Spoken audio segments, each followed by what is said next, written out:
Hello दोस्तों, जय श्री राम, हर हर महादेव। दोस्तों, इस धरती पर जन्म लेने वाला कोई भी इंसान अमर नहीं होता है।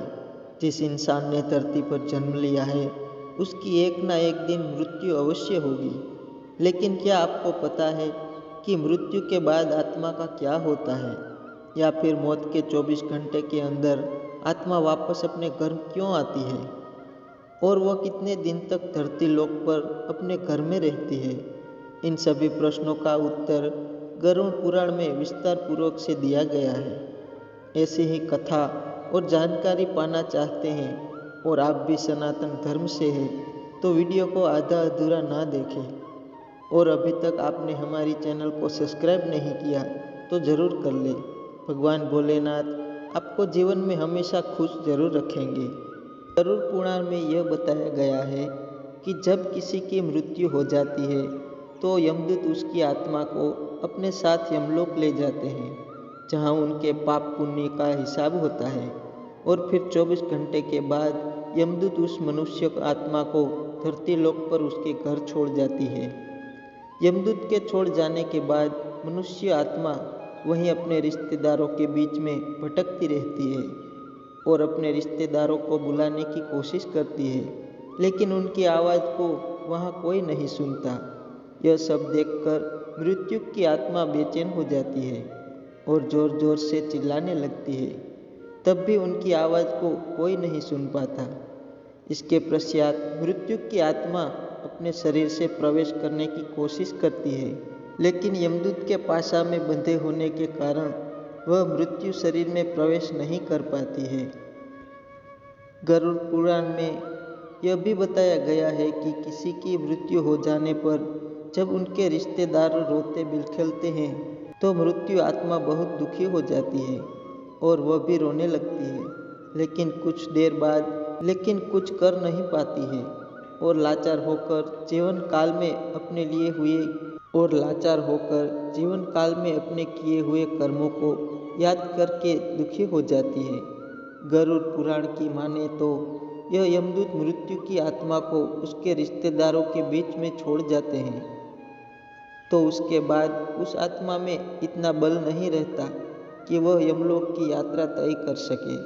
गरुड़ पुराण के अनुसार किसी भी मृत्यु के पश्चात जो 13 दिनों तक पिंडदान किया जाता है उसी से आत्मा के विपरीत अंगों की रचना होती है, और फिर जो 11वां और 12वां पिंडदान किया जाता है उससे मृत्यु की आत्मा रूपी शरीर का मांस और तत्व का निर्माण होता है। और जब 13वें दिन 13वीं की जाती है तब मृत्यु के नाम पर जो पिंडदान किया जाता है उससे ही वह यमलोक की यात्रा तय करती है।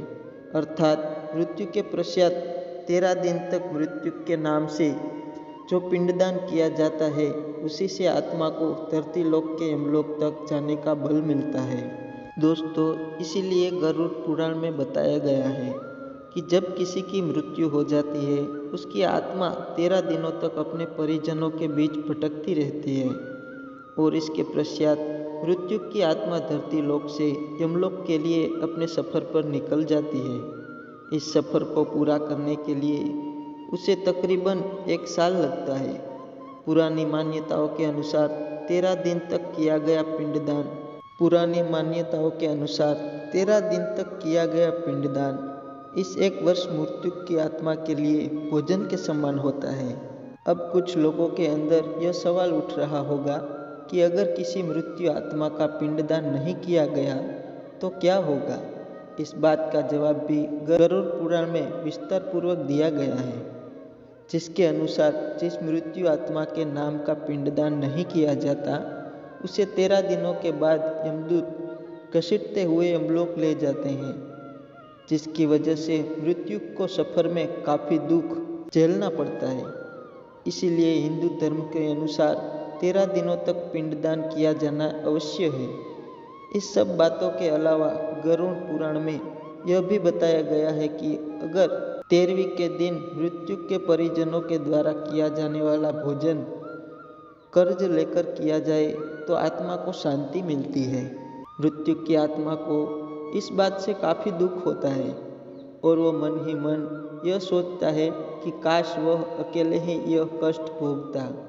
गरुड़ पुराण में यह भी बताया गया है कि जो मृत्यु के परिजन को कर्ज लेकर भोज करने को मजबूर करता है, ऐसे इंसान को यमराज कभी भी माफ़ नहीं करते और उनकी मौत के बाद उसे कई तरह की यातनाएं सहनी पड़ती है और फिर उसे वापस मृत्यु लोक में भेज दिया जाता है। गरुड़ पुराण में यह भी बताया गया है कि जो व्यक्ति अपने जीवन काल में पुण्य कर्म करता है, उसे यमदूत मृत्यु के पश्चात अपने साथ यमलोक ले जाते हैं और ऐसे व्यक्ति को मृत्यु लोक से यमलोक की यात्रा के बीच में कोई भी कष्ट नहीं झेलना पड़ता। इस तरह जो इंसान जीवन काल में बुरे कर्म करता है, उसे यमदूत पूरे रास्ते कई तरह की यातनाएं देते हैं, जिससे वह थर थर काँपने लगता है और यमदूत से बार बार हाथ जोड़कर माफ़ी मांगता है, लेकिन यमदूत उसे माफ़ नहीं करते।